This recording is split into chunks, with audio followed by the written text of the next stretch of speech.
Welcome back to a freshly squeezed episode of the Flowscape podcast. I am your host, Sawyer Stinchfield. With me, as always, is Christopher Peterson Mason down in Disney World. If you have not jumped on the train, you are going to fucking miss out because, mark my words, this is going to be big and you do not want to miss it. This is going to be big and you don't want to miss it. So if you've already downloaded, listened to the first episode on YouTube, Spotify, Apple Music, Google Podcast, or wherever you get your podcast, it is everywhere now. We love you and we thank you for the support, but we need to keep this fucking train going. And if you're not on the train, get on the fucking train because you don't want to miss it. And I don't want to hear you bitching about how you got on the train late. Get on the train now, stay on the train, like, subscribe, download. Again, YouTube, full video episodes, wherever you get your podcasts, Apple Music, Spotify, all that good stuff. We are just going to fucking jump right into it today. Mason, did you watch any of the National Basketball Championship game? I did not. It was actually, if you didn't know this, it was the least watched national championship, I think, of all time, or it was up there with that. But we'll run through that real quick for the people who did or didn't for you. Obviously, UConn won, so congrats to UConn. Fucking hell of a season. Great run through the tournament. Just whooped everybody's asses. San Diego State just couldn't hit shots. Spencer's sister's very, very sad. San Diego State could not hit shots, and that's really what killed him because UConn is just too athletic and too well coached to play a team that's not going to hit shots, and they're going to win that every time. But congrats to UConn. Don't want to lean into the basketball side of things too much, but we like all sports here at the Flowscape podcast. So congrats to UConn. Also, congrats to the people of your city for burning it down after you won. Makes a whole lot of sense. But yeah, UConn started the fire. It was always burning since the world's been turning. Congrats. And then congrats to LSU. Congrats to LSU basketball. I'm assuming, did you catch any of that game, Mason? No, I didn't watch either of them. No, that's fine. No basketball for Mason. But yeah, congrats to LSU. Came in, whooped Iowa's ass. And then only thing I'm going to say on the LSU women's game is if you're one of the people, or I should say if you're one of the pussies bitching and complaining about the Reese girl throwing up the John Cena in Caitlin Clark's face, I believe it is, grow up. This is fucking sports. These are girls playing at the highest level that they can for their age. And when you fucking dominate a game, the way they dominated a game and the way she dominated a game, you get to talk shit. That's how sports work. Leave it alone. Grow up. That's all I'm going to say on that. Congrats, UConn. Congrats, LSU. And also, last thing, leave it to Joe Biden to try to give out participation trophies for the basketball national championship. Unbelievable. I hope they got orange slices and Capri Suns too. Yeah, she brought them orange slices and Capri Suns. Congrats to those teams, though. So we're going to get right into it now. Mason, we've got to talk about this because I was listening to the Miss and Curfew podcast the other day. Shout out Updog, shout out Obes, shout out Binger, shout out Princey, Maxie, all the boys over there. And they had MLB player on, Matt Chapman, plays for the Blue Jays.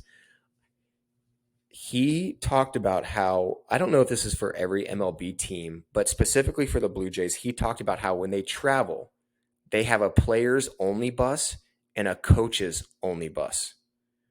So my question to you is, how big of a fucking shit show would Colorado State have been when we played there if we had players only buses to fucking road trip on? That would have been nuts. I mean, we did pretty well for ourselves, even with the coaches on the buses. And some of our coaches were pretty good about joining in too, but I feel like if there were no supervision, that would be bad. Someone would get in trouble or something much, much worse. Yeah, I mean, like you said, we did pretty well for ourselves, even with coaches on the bus. And so go back to my freshman year and your sophomore year. Imagine that players only bus with Vander, Jenks, Drew, Brad, Saint, Bavel, Waring, Nick Spencer, Spicoli. I mean, holy shit. Bad I bad things think would have happened amazing, but bad things would have, like, 4 hours in, that bus driver would have been pulling over, telling us to get the fuck off. if even that. It wouldn't have even taken that Yeah. long, probably. Yeah. So my next question to you is, how long would it have taken Waring on a players only bus to become Kokanee Man? Hour and a half, maybe. Shout out Eric Waring. Eric Waring, in college, good player. You liked his Canadian brews. Good Canadian boy. Liked his Kokanee. But when he had one too many Kokanees, and that Kokanee box went on his head, and he turned into Kokanee Man. There was no stopping him. There was no stopping him. Kokanee Man was coming for anybody and everyone. I want to compare though, because our senior year, our last year, I think that bus with me, you, Spencer again, but Billy, Brock, Mikey, Emmer. I don't know. What do you think? What would have been a bigger shit show, that season or that your sophomore year, my freshman year? Probably the earlier years. I think You think just because the we had more age? veteran drinkers on that team than we did on the team Yeah, our last year. That was a young team. yeah. I feel like too. Yeah, those veteran drinkers were really good at instigating some stuff. Whereas our senior year, we just all got into the same shit together. Wow. Okay. Yeah. I mean, fuck. If there's no way college teams could have players only buses. It's college club teams. No fucking way. Imagine that. Imagine that. Okay. Pro can Well. do what they want, though. Oh yeah. I mean, those guys are adults. Like, those guys are grown men, and if they're not grown men, they're 20-year-olds with $20 million. So much more of a men than I was at Growing 20. bank account. But that, yeah, I mean, that players only bus would have been a absolute shit show. Okay, so let's jump into the Frozen Four. Semifinal games were Thursday night. The final was last night. Did you catch any of the semifinals from Thursday night? I saw it at a bar, so I didn't get to see much of it. But Okay, it was on. You had it on yeah, there. it was on. They do play I some hockey caught in Florida. Yeah, I caught the Minnesota BU game sort of towards the end, but it looked super even, and then it just looked like Middlestat was kind of like a men amongst boys. He just kind of he was clearly above and beyond the level of almost everyone that was out there, including guys on his own team. I Mm-hmm. mean, the fucking release that kid has is insane. Those two back-to-back rips he had were both of them were snipes, and both of them were put on really, really, really fucking hard, and they were hard shots. That's an NHL caliber shot. He fucks for sure, because his brother is doing some fucking in Buffalo. They've got good sperm in that Middlestat family. Whoever Papa Middlestat is, your kids are fucking, and they're fucking hard, and the young one's coming to do some fucking in the NHL along with his brother. So keep a lookout for him. He's going to be a fucking stud. I I knew Quinnipiac was going to do it, and I don't mean about the final. I mean about Michigan. I just had a feeling. I had a feeling. You look at how stacked Michigan is, and obviously they really are considered to be one of the greatest assembled college hockey teams as far as skill. I mean, they've got multiple first round draft picks, multiple. And then you just look at the skill you have with Luke Hughes and Fantilli. I mean, it's bar none difference makers. Like, they're going to be difference makers the minute they step into an NHL locker room and NHL ice, just like Hughes' older brothers were.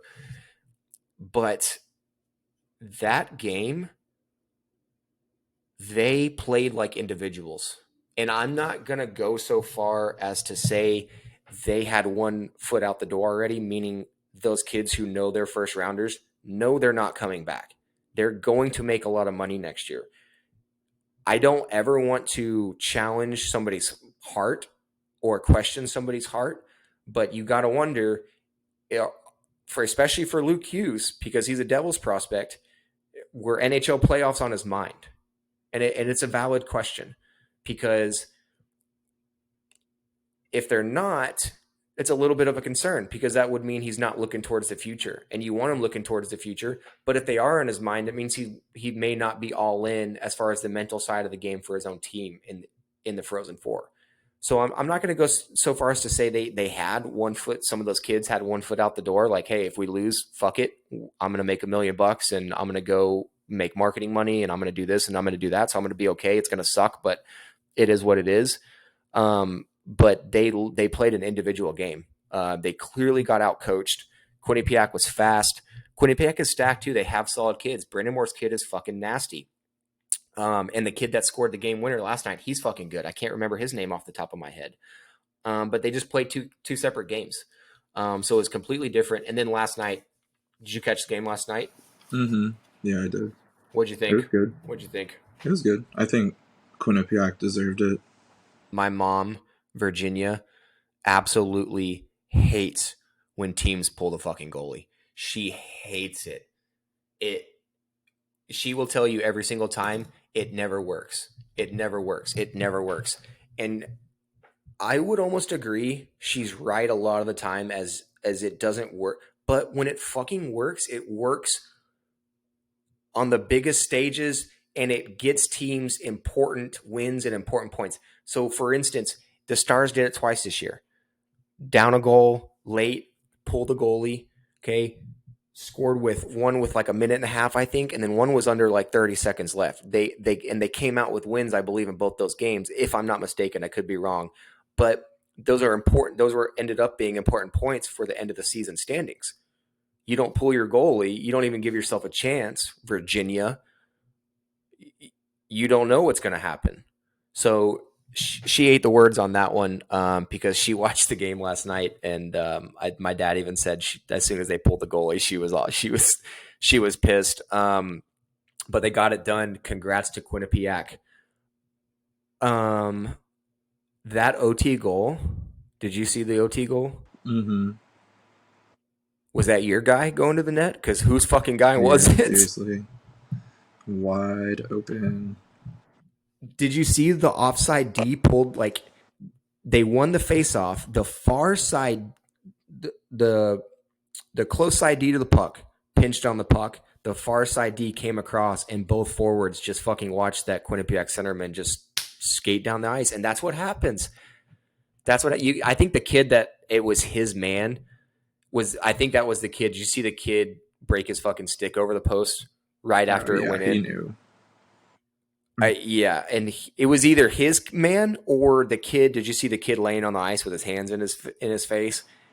Probably, I don't remember, but I'm sure. It was one of those two kids' guys. But you always feel bad for the loser because they're kids, they're young. They all have bright futures. They're all. Whether or not you go to a college where pro hockey is like the best option for you, because there's tons of levels of pro hockey. If you played NCAA Division I hockey, you could go to any Eastern League tryout and make it at least a Southern professional. Now, whether or not you want to make $250 a week or $500 a month or whatever it is for the SP, and then whatever it is for your ECHL contract, but all these players are good enough to go play pro hockey. They wouldn't be playing NCAA D1, NCAA D3. Most of those kids are good enough to make a jump to some level of pro. So they've got bright futures over there at Minnesota. They'll be back. Going back real quick though to the Quinnipiac Michigan game. Did you see the rocket in the stands they kept showing? I don't remember. I think Spencer texted the group. They knew what they were doing. It was like everything Michigan did well. They just kept going back to the same girl every single time. It was absolutely ridiculous. I almost felt bad for her a little bit because no, fuck that. Never mind. She's going to get so many Instagram followers from that shit. She's fine. Never mind. But yeah, they knew what they were doing on that one. Fucking sneaky fucks. All right. Thursday night hockey. So it's coming down to the wire here. There were no games Friday, loaded, stacked card of games yesterday, and then pretty much not too many things today, Sunday morning. Thursday night hockey though, Toronto versus Boston. Did you catch that game? Mm-hmm. I did. Give me your thoughts on that. I need your thoughts on that because I've got some, but I want to see if we're on the same page here. I mean, I think to me it just proves how nasty Boston is this year. I think they still looked good even when they didn't look good. You know what I mean? Like it looked like they were struggling that first period, and then when they came back, it just, I felt like it was one of those things where it kind of, they showed why they're President's Trophy. They just have to keep doing stuff like that through the playoffs.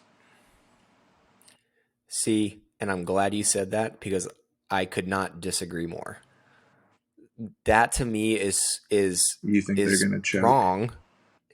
I look, I don't think they're going to choke. I just think I don't like the they looked bad even when they looked good even when they were bad. I mean, I just I don't like that because what I saw in that game was obviously Boston ended up getting the win in overtime. It looked very even, but what I saw was a very fast Toronto, very fast Toronto, faster than Boston. For the And I first also period and a saw half, for sure. a Toronto that got pushed around at times, but they didn't give a fuck. Marner was getting bullied that game, and Matthews was taking lacrosse style hacks. I mean, how they don't call some of those fucking hacks on Marner and Matthews is insane. Whether or not you think Toronto already gets biased refereeing anyways, but how they don't call some of those hacks is absolutely nuts. But they didn't back down. It wasn't like Marner like stopped playing. He was going to the corners. He was being a little rat on the power play. Um, I'm scared for Boston because they look like they were on cruise control that game. And yeah, they pulled it off 3-2 in overtime. Do you want to play that way every single game against a Toronto or somebody in the playoffs? It's it's at that point it's 7 game series. Anything can happen. The way they looked against Toronto Thursday night scares me. It scares me for Boston. Um I I don't know. You tell me. You tell me you still have all the confidence in the world in Boston? Really? Not all of it, but I think every team's going to take at least one night off every once in a while. And I feel like they've been winning so frequently lately that they were bound to have a down game, and they had a down game and they still won it. So that to me is what shows me that they have what it takes, I think, to at least make the push at least as deep as they can. I mean, you never know playoffs. Everything resets as soon as that first playoff game starts. So Yeah, that's a good point. I still think you're wrong because you're Peterson. And if we were in Arizona, mm-hmm.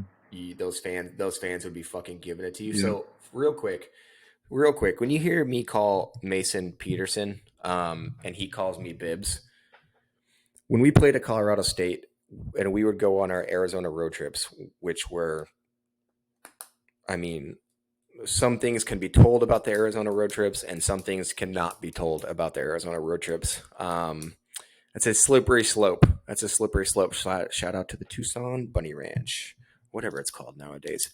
Treated us very well over there. Anyways, when we were in Arizona, so we'd always go, we'd play ASU twice, and then we'd play ASU once on a Friday or Thursday night. Yeah, ASU on a Thursday night at the old Oceanside, and then we would go to Tucson and play Arizona for a back-to-back Friday and Saturday. Or it was flipped, or we were in Tucson for a Thursday, and then we'd go to Oceanside Friday, Saturday. But this particular time, my freshman year, Mason's sophomore year, we were in Arizona in Tucson, and they used to play at this old, I don't know, they still probably do if they're playing they at the old convention center, and they used to pack it, but there were two refs. I think one was a linesman and one was the actual referee, and their last names were Bibbs and Peterson. And when I tell you, I've never seen a crowd of fans in any sport hate particular, not just referees in general, but these particular referees, because in the ACHA, just like junior hockey and just like low levels of pro, refs are uh, kind of centrally located. Like they have their kind of area of games that they work. Different states that they can easily travel to and drive to and things like that. So these guys clearly had worked a lot of Arizona games, and the level of hatred for them from these Arizona fans was insane. Specifically, the first night, Arizona used to play this god awful national anthem, and it was about 5 minutes long. It was some country remix to the national. I don't know if it was Kenny Chesney or Tim McGraw, or it might have even been like Dwight Yoakam. I think it was Dwight Yoakam actually, but it was like a 6 minute country remix to the national anthem. And they played it on purpose because their players were used to it. But if you're the opposing team and you're fucking standing on the bench and you're antsy and you're adrenaline and you're fucking doing smelling salts and you're the five that are standing on the blue line ready to fucking go, chomping at the bit, and you got to stand there and you think the national anthem is going to go a certain rhythm and it goes the complete opposite, and then all of a sudden you're still standing there and you're still looking around and the national anthem is still fucking playing. It's insane.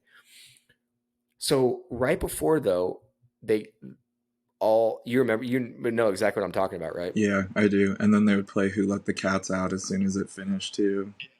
Yeah, they would play Who Let the Cats Out as soon as it finished. But right before the national anthem played night one, the guy got on the fans, please rise, take off your caps, hands on the heart for the singing of the national anthem. This guy, to this day, he must have had it planned for at least hours before because it took some timing. As soon as that guy got on the announcements for everybody to stand up for the national anthem, and I'm not even going to be nice about it, this guy who looked like he was on 8 pounds of meth in a leather trench coat just starts booking it down the steps of the lower level down towards the players' benches. And he grabs up on top of the glass and leans over. And I mean, he couldn't have timed this any better. That's what I mean. It was so calculated and planned. Right before the national anthem, he yells, "Fuck you, Bibbs." Dun, dun, dun, dun, dun, dun. I mean, it was all time. I think I was hurt. I pulled my groin at ASU the night before. So I was in the stands and I was like, did that just fucking happen? I had never heard anything like it. Now, that also leads me to one more quick story from the second night. I was hurt. Were you scratched with me the second night? And I'm just going to give you a little preview of what I'm talking about. If you were, do you remember Billy in the stands? I don't think so. I don't think I was that night. You may have been playing that. I think I always played against U of A. For everybody who doesn't know though, we went back and forth between playing and scratches because our fucking coach was an asshole, and his reasons for not playing guys were dog shit, and his reason for playing guys made no fucking sense. But anyways, Mason was probably playing Saturday night, but I think you remember this story. I was in the stands with Billy. It was me, Billy, and the other injuries and scratches, and a group of fans had noticed. Obviously, there have been several teams come there before. They know what scratches look like. We're in suits. We stand out like sore thumbs. We have clipboards, that kind of shit. And this group of fans, it was like 3 guys and a girl, sat like 2 rows behind us the whole night. I mean, and just fed us the whole fucking night. If we moved, they would move and sit behind us and still. So it got to a point where we just stopped moving because it didn't matter. Even when we would go to the locker room to give Kelly fucking Newton our stat sheets, we would come out of the locker room and go sit somewhere we thought like completely was out of the view of them. And all of a sudden these fucking degenerates would just be behind us again. So it's third period. It's about to end. And all 4 of them, even the girl, I think she had maybe 4 total teeth in her entire mouth. Clearly Tucson meth heads. Started really going in on us. And I was becoming stench, and I was going to turn around and say something. And before I could, Billy Watson, shout out Billy G-Dub Watson, with an all-time line, turns around and looks at all 4 of them and goes, "Buddy, you ever going to fucking put a muzzle on that broad?" I do remember y'all telling me about that. Yeah. He turned around and told the guy to fucking muzzle his broad. And this guy, I mean, jumped up quicker than you could snap your fingers. He knocked somebody's popcorn out of their hand. He knocked my drink out of my hand. He grabbed Billy's clipboard and threw it clear across the convention center. I mean, it almost landed on the ice. He chunked it so far. And it got to the point where they were following us into the locker room area, and about 3 cops kind of noticed what was actually going on. And they, credit to the Tucson cops at that convention center, because they probably seen some shit. They stepped in pretty quick and looked at us and were like, you guys need to get to your locker room, because they knew. So that's how scummy Tucson was. But shout out to the Bunny Ranch. I think Spencer had the best birthday he's ever had at the Tucson Bunny Ranch. If he remembers it. I don't think Babel remembers pissing on the front door when he got kicked out, but that may be for the best. Do you remember his suit? I don't think so. The suit he wore to the Tucson Bunny Ranch? Oh, okay. Yeah, he did wear his suit from the game to the ranch. I do remember. No, yeah, but do you remember the shoes he wore? What kind of shoes did he wear? He wore those 4 Velcro old man shoes. So he wore his suit from the game, and he wore his fucking Velcro old man shoes. Proceeds to get kicked out, and proceeds to also piss on the front door of the Tucson Bunny Ranch. We do not condone that. We loved them. Anyways, Thursday night, holy fuck. If you're a gambling man, which I know Mason is not, you made some fucking money on the overs, which life's too short to bet the unders, so I don't know why you're betting unders anyways. Mason, did you see some of these fucking scores Thursday night? There were some touchdowns on the board on Thursday. Yeah, there were some goddamn touchdowns on the board on Thursday. So real quick, let's run through the overs here. Buffalo versus Detroit. Buffalo won 7-6 for 13 total goals. The fucking over was 6.5. Montreal versus Washington, 6-2. 8 total goals. The fucking over was 6.5. New Jersey and Columbus, 8-1 New Jersey for 9 total goals. The over was fucking 7. New Jersey got the over by themselves. They could have shut Columbus out, and you still would have crushed the fucking over on that game. Florida versus Ottawa, 7-2, 9 total goals. The over was 7. Islanders and Tampa, 6-1 for 7 total. The over was 5.5. Vegas, LA, 5-2 for a total of 7. The over was 6. Colorado and San Jose, 6-2, 8. The over was 6.5. So again, if you bet unders on Thursday night, you fucking shat the bed. The overs were where it was at. Speaking of overs, that Florida and Ottawa game, did you catch that game? I did. Tell me you didn't get hard watching that old-time hockey. It was a good game. I feel like these games these past couple of weeks have really ramped up into playoff mode, so that's made it more fun. It was Kachuk on Kachuk crime.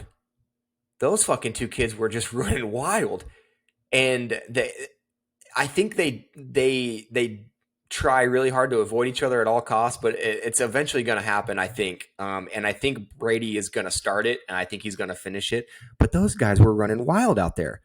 It was Kachuk on Kachuk crime. Crazy. But it's had such an old-time hockey feel to it. I mean, like just the whole scrum and Kachuk getting the crowd pumped up, and then the other Kachuk getting the crowd pumped up, and we just had Kachuk and Kachuk and Kachuk. How much wood could a woodchuck chuck? Absolutely loved it, though. If you haven't caught the replay or the highlights of that on YouTube, check it out. Sens Florida scrum. It was great. Mason, did you catch any hockey yesterday? I did. Yeah, I watched a few of the games. I watched the Avs game last night. That was a good one. Okay, I didn't catch that game. What happened that game? Well, the Avs started out, I think they were outshot 17 or 18-4 in the first period. And then they scored on their first 2 shots of the second period and went up 2-0 on the Kings. And then Kings ended up coming back, tying it up, and it went OT. Or if not OT, I may have been just before. I don't remember. It was late last night, and I was tired. Was that was Colorado, LA? In LA. So based on that game, if those two played each other round 1, I don't think it's. I don't know if it's possible. I'm just saying. I want your opinion. If both of those two played each other round one, who do you think takes the series based on what you saw last night? It's hard. I think LA looked more playoff gritty than the Avs did. They let in a couple of ugly goals, but I feel like overall LA looked more playoff ready. I think they have less injury problems right now than Colorado still, so that's what probably a big thing. Do you think that it's one of those series where the Avs would need to end it quick because the longer the series goes on, LA is probably more equipped and maybe a little bit deeper, like you said, health wise to win a game 6 or game Absolutely. 7. So if you had to pick, if it was Colorado LA first round series, game 7, you're going LA Probably. Just just based because on of what you saw injuries last and night. wearing them down, I think it would probably work out that Yeah. way. Did you catch the Dallas Vegas game? No, I did not. Did you catch the shootout highlight? Did you see that fucking save Jake Yep, Ottinger made? my groin Oh still hurts just my, from watching it.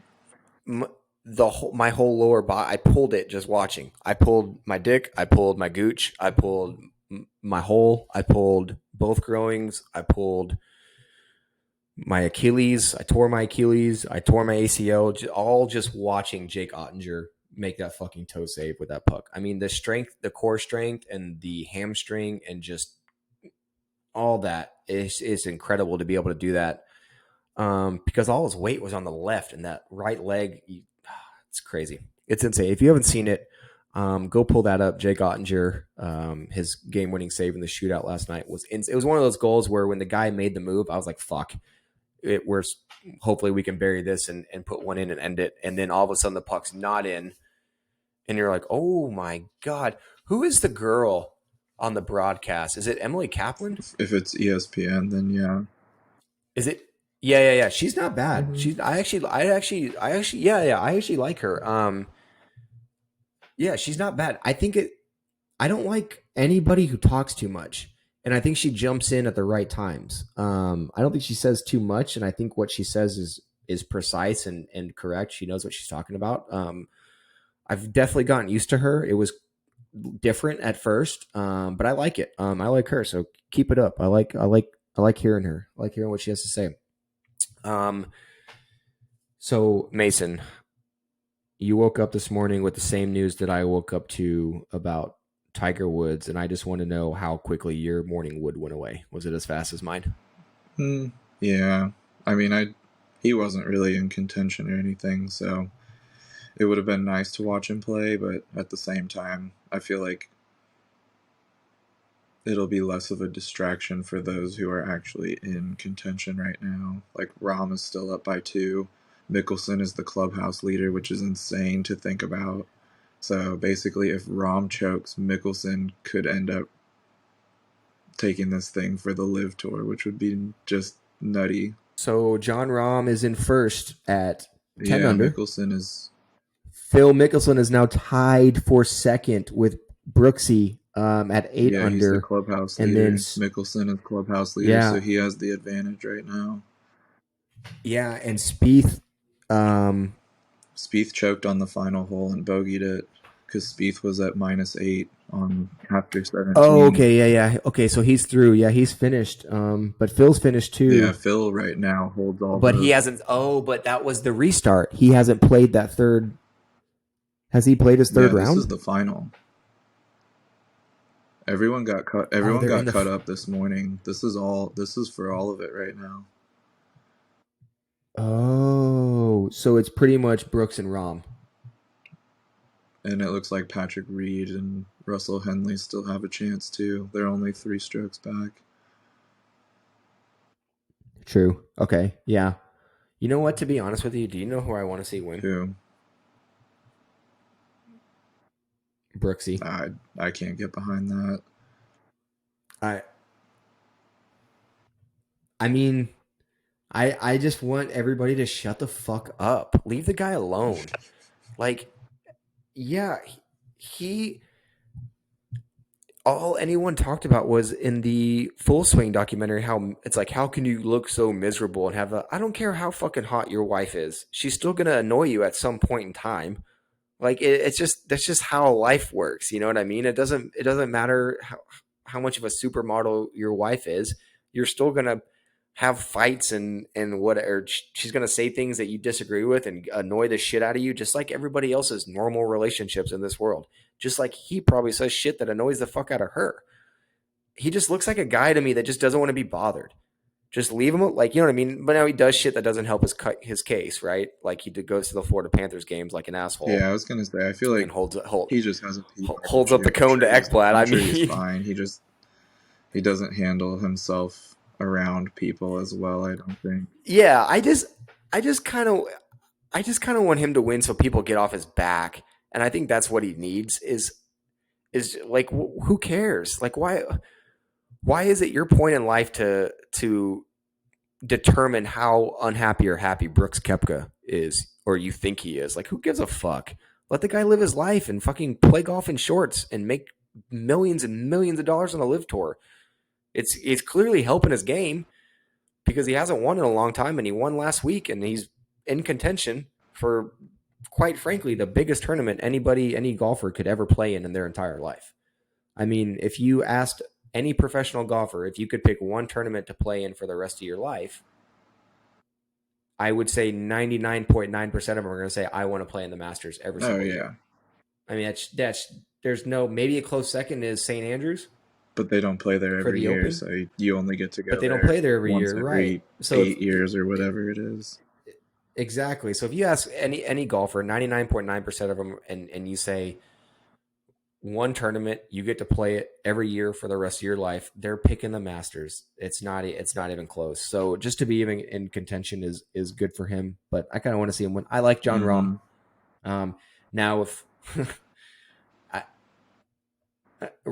Rory doesn't look No, good, not this week. meaning no, I don't mean his golf game. I mean he kind of looks like an asshole because he, now this could have been editing and this could have been a Netflix thing, but they really leaned into his I fucking hate Phil Mickelson vibe on that show. I mean, they ended, I think they ended his part with him winning, and then it was also depressing because he was like by himself. His caddy wouldn't even like drinking with him. It was fucking weird. Which shows you how much of an individual sport golf is. But before that, they ended his segment with him going, "Fuck you, Phil," when he was getting stretched out in the training room. Mm-hmm. He didn't make the cut, and Phil's banking a lot of money from his pocket, pretty much. I think Rory needs to stop concerning himself with being PGA's errand boy and get back to focusing on golf, because even he said himself, it's being this kind of mentor and trying to keep all these guys on tour. He should just not give a fuck and let guys who want to leave and just play his game. I think it's really hurt him. I think it's really hurt him, and I think he looks like a dick. He looks like an asshole. He called Phil out. He didn't make the cut. Phil did. Not only did Phil make the cut, Phil's in contention for top 5. So Phil's looking at Rory saying, "Get fucking bent, helmet." Not a good look for Rory. I'm just saying, not a good look. But I think Tiger withdrawing is just bad for golf all around. I think him finishing the tournament is what people wanted to see. I think that's what every golfer wants to see, is Tiger at least be competitive. That being said, I want to get your opinion on this. Is he done? I think he's done. I think he needs to hang him up. It's hard to watch because he doesn't look comfortable and he doesn't look anywhere near his best. Did you see the one shot, I think, from the first round where his ball was right near the lip of the bunker, but it was in the fairway, but he had to stand in the bunker and he was trying to figure out where to put that back foot, and he kept digging it more and more into the sand.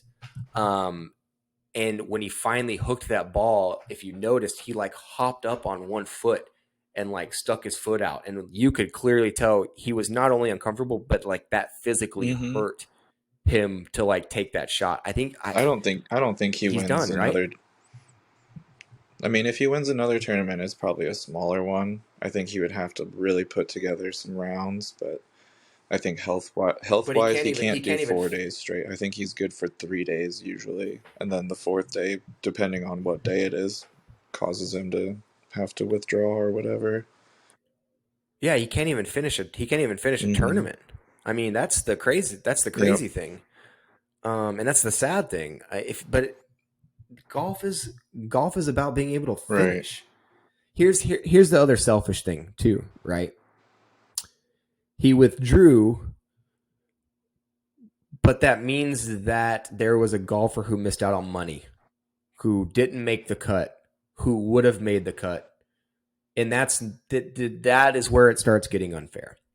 Where you're to the point where it's like, okay, I can make it to Saturday, but in my head, on most Saturdays, I'm going to withdraw. That's not fair to guys that are right there at the cut line who can finish and can walk 4 rounds. And I love Tiger, and to me, he's the greatest golfer of all time. I don't even think it's.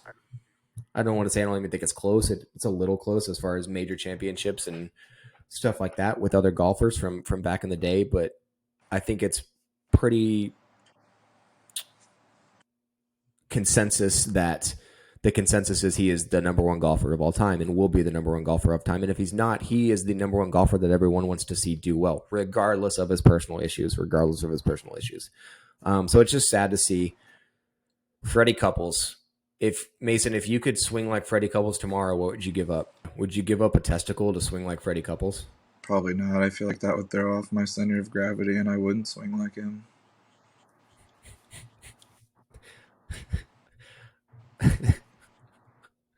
Okay. But if it was the right one, you're left. Oh, you're lefty, so it would have to be the left one because all your weight is in the right foot, and so you'd want all the weight in the right ball to match all the weight in the right foot. But you can't take the left ball because then that's the one you need. I would give my right nut to swing like Freddie Couples because I'm a righty and I lean on my left foot, and I would need my left testicle for that weight distribution, also semen distribution. But that's what I would give up because that guy is a fucking G. His swing is still as smooth as it was day one, and it's just a pleasure to watch. Shout out Freddie for making the cut, the oldest person to make the cut at the Masters ever. And then, like we said, the current leaderboard. I don't know. John Rahm looks like he might do it. I don't think Koepka's looks like he's cold. Looks like he may not come back. Last thing, let's see where we're at with the NHL standings. So it is Sunday, April 9th. The season ends. Season ends April 14th. This Friday, season ends. We are currently sitting at the East is the same. So Boston, Toronto, Tampa, Carolina, New Jersey, and New York Rangers have all clinched. Both wild card spots are still up for grabs. In the first wild card position, currently you have Florida with 80 games. You have the New York Islanders with 80 games, both at 91 points. Then you have Pittsburgh at 80 games with 90 points. Now my wild card Buffalo is at 78 games at 85 points. So if you put them at 80 games with 2 wins, they're 1 point behind Pittsburgh, 2 points behind New York and Florida. They could, theoretically, my wild card pick of Buffalo could still jump Pittsburgh. Like I said, if anybody was going to do it, it would be them. But I did have it staying the same. Pittsburgh did play a good game against Detroit yesterday. They looked solid. They looked really good. But it's tough.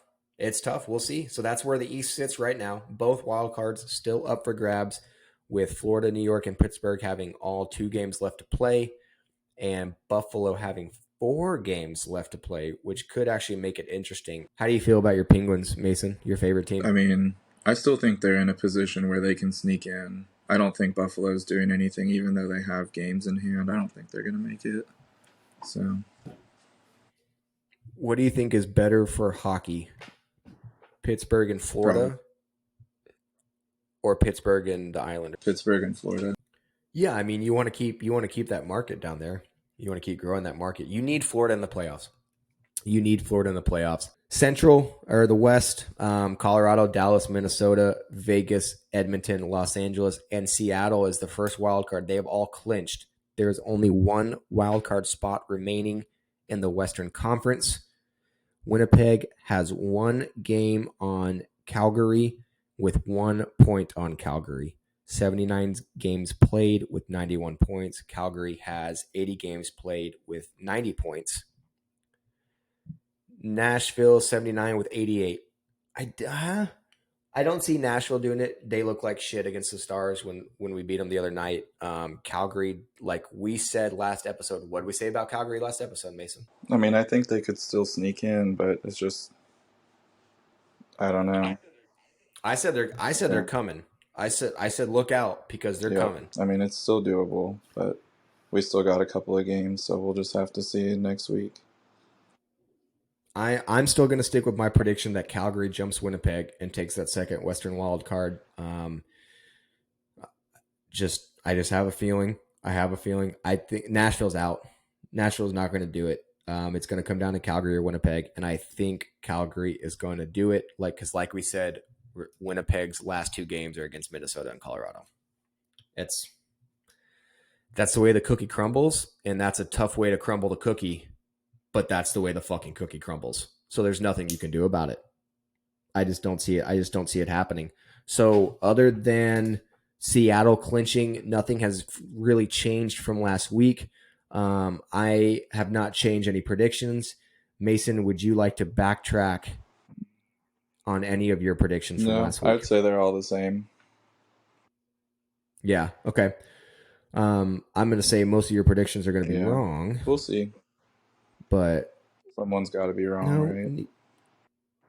And it's never me. It's never me. I mean, are you accepting defeat already? See. We still got 2 games, and there's still. I mean, it's mostly up in the air still. Yeah, I think you're full of shit with Pittsburgh, but whatever. And I think you think Winnipeg. I think you're full of shit with Winnipeg too, but I mean that's Peterson's. That's Peterson's takes. It's Peterson's takes. I'm always right, though. I'm always right. Yeah. I'm never wrong. Ask my girlfriend. Never wrong. Ask her. Right. Those are the current NHL standings. Well, that's the standings. We will see you next time on the Flowskate podcast. Make sure you like, subscribe, download everywhere: YouTube, Spotify, Instagram, Apple Podcasts, Google Podcasts, wherever you get your podcasts. That was episode 2. Thanks for sticking with me. Thanks for sticking with Mason. Thanks for being with us today. Have a happy Easter. Have a happy Passover, Ramadan, whatever it is that you celebrate out there. All of the above. We support it all. We love you all. We'll see you later. See you later, everyone.